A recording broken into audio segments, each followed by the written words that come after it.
मूर्ख साधु और ठग। एक बार की बात है, किसी गांव में एक साधु बाबा रहा करते थे। पूरे गांव में वह अकेले साधु थे जिन्हें पूरे गांव से कुछ ना कुछ दान में मिलता रहता था। दान के लालच में उन्होंने गांव में किसी दूसरे साधु को नहीं रहने दिया, और अगर कोई आ जाता था तो उन्हें किसी भी प्रकार से गांव से भगा देते थे। इस प्रकार उनके पास बहुत सारा धन इकट्ठा हो गया था। वहीं एक ठग की नज़र कई दिनों से साधु बाबा के धन पर थी। वह किसी भी प्रकार से उस धन को हड़पना चाहता था। उसने योजना बनाई और एक विद्यार्थी का रूप बनाकर साधु के पास पहुंच गया। उसने साधु से अपना शिष्य बनाने का आग्रह किया। पहले तो साधु ने मना किया, लेकिन फिर थोड़ी देर बाद मान गए और ठग को अपना शिष्य बना लिया। ठग साधु के साथ ही मंदिर में रहने लगा और साधु की सेवा के साथ साथ मंदिर की देखभाल भी करने लगा।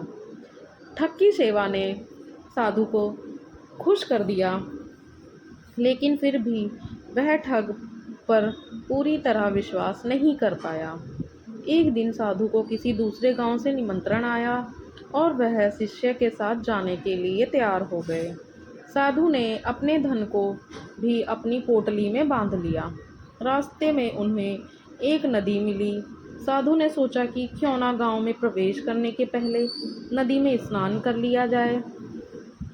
साधु ने अपने धन को एक कंबल में छुपाकर रख दिया और ठग से उसकी देखभाल करने का बोलकर नदी की ओर चले गए। ठग की खुशी का ठिकाना नहीं रहा और जिस मौके की तलाश थी वो मिल गया।